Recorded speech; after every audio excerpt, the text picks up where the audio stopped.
Assalamualaikum warahmatullahi wabarakatuh, sahabat-sahabatku, teman-temanku sesama penderita GERD, anxiety, dan asam lambung dimanapun teman-teman semua berada, baik yang sudah sembuh ataupun yang masih dalam proses berjuang. Dan baiklah teman-teman ya, pada kesempatan kali ini saya kembali lagi hadir membuat video ataupun membagikan pengalaman saya tentang bagaimana tata cara saya bangkit ataupun sembuh dari penyakit GERD, anxiety, dan asam lambung ini. Penting ini teman-teman ya, kenapa?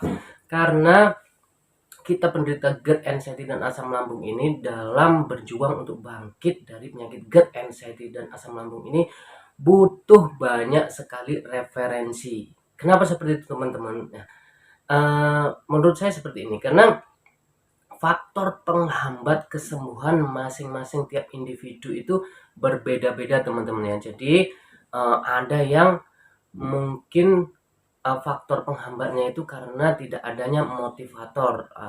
Bisa juga karena lingkungan di sekitarnya yang apa ya, yang membuat dia tertekan. Nah, kemudian adanya bully dari orang-orang sekitar. Nah, jadi kalau yang saya perhatikan itu teman-teman, setelah saya sering juga ya sharing-sharing kepada teman-teman sama penderita GERD itu. Jadi trouble-nya itu bermacam-macam. Oleh karena itu, kita penderita ataupun teman-teman yang saat ini tuh sedang berjuang, teman-teman harus banyak-banyak referensi karena tidak apa ya, dengan banyaknya referensi yang teman-teman dapat itu bisa jadi salah satunya itu pas di teman-teman ya.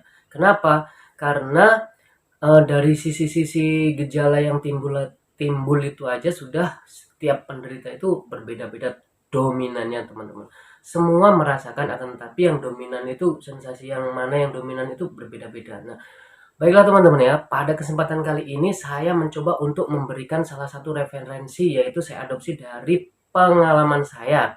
Mudah-mudahan saja teman-teman yang menonton video ini ada yang bermanfaat lah dari beberapa pengalaman-pengalaman yang saya bagikan. Nah, harapan saya seperti itu teman-teman. Jadi pada kesempatan kali ini yang ingin saya bagikan kepada teman-teman adalah yang ataupun yang ingin saya bahas kepada teman-teman adalah mengenai badan yang gampang lelah, otot yang sering kram, ngilu-ngilu di apa sendi-sendi, mudah intinya itu ya kalau kita menderita GERD pernah merasakan tahulah. Nah, seperti itu teman-teman. Jadi hal yang pertama untuk mengatasi ataupun mengcover sensasi ataupun gejala seperti itu adalah kita pahami dulu teman-teman. Dari mana sumbernya? Ya, memang asam lambung itu menimbulkan 1001 macam sensasi, akan tetapi pada poin yang ini kita harus mengamati dulu. Jadi yang pertama harus kita ingat adalah bagaimana kebiasaan kita. Saya lebih condong untuk gejala ini saya lebih condong menyoroti kebiasaan kita yang saya adopsi dari pengalaman saya. Jadi pada saat terkena penyakit GERD, anxiety, dan asam lambung ini pengalaman saya itu sangat canggung sekali untuk keluar rumah. Jadi itu kegiatan itu selalu saja monoton ya kan. Tidur, bangun pagi, habis itu duduk-duduk di kamar, habis itu pokoknya intinya tuh kegiatan tuh monoton di dalam rumah. Ya kenapa? Karena untuk keluar rumah itu sangat canggung sekali teman-teman yang saya rasakan dulu. Kenapa canggung? Ya karena uh, perubahan fisik ataupun intinya contohnya ini badan, misalkan badan teman-teman itu semakin kurus, kita mau keluar rumah itu sangat tidak pede ya. Takut kalau ada yang nyeletuk, kenapa badanmu kurus, nah kenapa mukamu pucat. Nah itu yang apa ya, yang menjadi apa ya, menjadi kayak, padahal kalau seandainya dulu saya tuh mencoba untuk memberanikan diri keluar rumah itu teman-teman, itu semuanya itu jarang sekali terjadi ketika saya bertemu dengan seandainya ini di apa ya, di inilah di apa ya, pokoknya seandainya saya ketemu dengan 5 orang, kadang-kadang tidak satu pun dari mereka itu yang menyampaikan seperti itu, kenapa kamu pucat sekali. Nah itu kan yang selalu biasanya penderita GERD, anxiety, dan asam lambung ini sangat takutkan komentar-komentar seperti itu. Kenapa? Karena ketika kita mendengar komentar seperti itu, nah anxiety kita itu semakin takut semakin membesar. Nah jadi Jadi kita tuh kayak langsung tidak pede, langsung kecil, langsung pengen pulang aja bawaan seperti itu. Nah, padahal ketika kita keluar rumah itu teman-teman, hampir tidak sama sekali kita jumpai, dan mereka memandang kita itu normal seperti orang-orang yang lainnya, tidak melihat apa yang kita rasakan itu tidak terlihat oleh mereka. Jadi kita itu dilihatnya itu sebagai orang normal. Nah, dengan adanya kebiasaan yang seperti itu teman-teman, dan itu membuat kita itu jarang terpapar oleh sinar matahari. Nah, khususnya di pagi hari ini. Kenapa? Karena biasanya menderita GERD, anxiety, dan asam lambung ini bangunnya itu agak siang. Kenapa? Karena malamnya susah tidur. Nah, seperti itu. Pada intinya, penderita GERD ini jarang sekali tersentuh oleh sinar matahari pagi. Nah, di situ teman-teman, tubuh itu ketika jarang terpapar oleh sinar matahari, tubuh itu akan mengalami kekurangan vitamin D3. Nah, disitulah teman-teman. Vitamin D3 ini fungsinya sangat sentral sekali. Dia tuh ya intinya kalau tubuh kita itu kekurangan vitamin D3, itu imbasnya juga kemana-mana. Sakit-sakitan di tulang, otot-otot kram, kaku, intinya itu sakit-sakit di sendi, di tulang. Kemudian itu juga ngaruh sekali di psikis kita. Jadi kita gampang sekali stres. Benar, ini definisi vitamin D3 ini sangat-sangat sentral sekali teman-teman. Lantas apakah kita itu harus mengkonsumsi vitamin D3 dalam bentuk kapsul? Nah, kebanyakan dari teman-teman itu kita ya bukan teman-teman, wajarnya layaknya manusia itu selalu ingin semua itu secara instan. Tapi kalau dari saya pribadi nih teman-teman, dari saya pribadi, kalau bisa jangan mengambil sumber vitamin D3 itu dari kapsul. Kenapa saya sampaikan seperti itu? Ya jawabannya mudah sekali. Karena vitamin D3 itu sangat murah, gratis bahkan. Tapi ketika teman-teman itu ingin mendapatkannya itu dari kapsul, ya teman-teman harus mengeluarkan uang. Teman-teman tinggal berjemur di depan rumah, intinya, dan itu tidak membutuhkan waktu yang lama. Tubuh kita itu akan memproduksi vitamin D3 ketika tubuh kita itu terpapar oleh matahari sekitar 10 menit. Itu udah cukup teman-teman ya.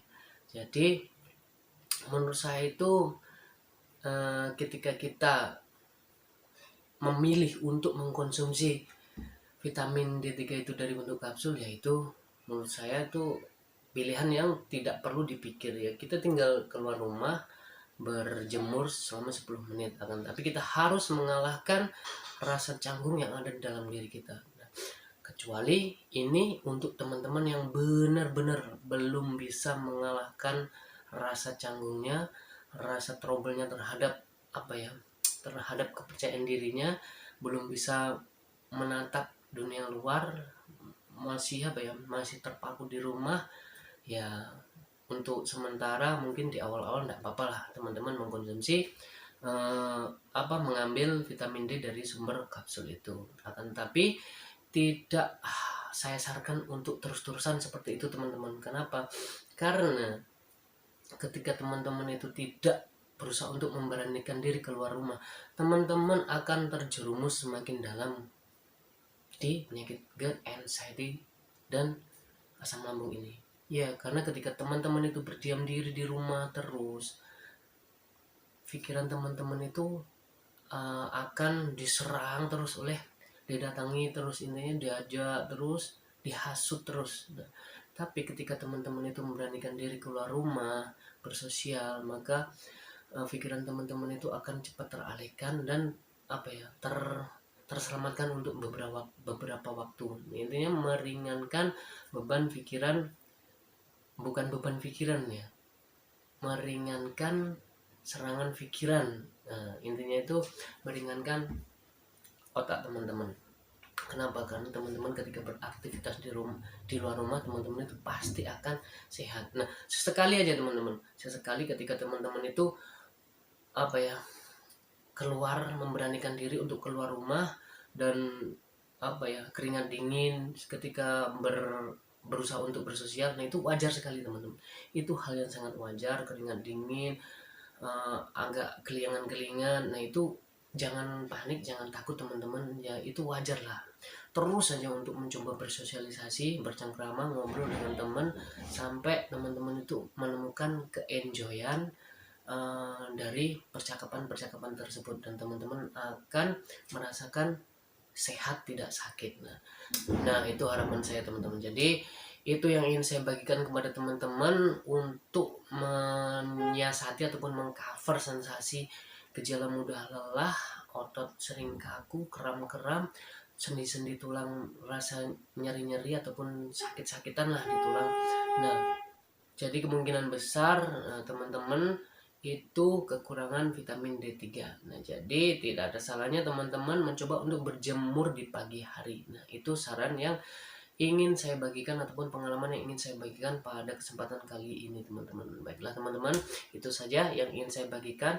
Next, kedepannya saya akan terus membagikan pengalaman saya. Harapan saya dari sekian banyak pengalaman yang akan saya bagikan nantinya, itu akan ada satu ataupun dua yang bisa teman-teman adopsi dan memotivasi teman-teman sampai teman-teman itu menemukan ataupun sampai pada jenjang kesembuhan. Amin amin amin ya rabbal alamin. Baiklah teman-teman ya, itu saja. Assalamualaikum warahmatullahi wabarakatuh.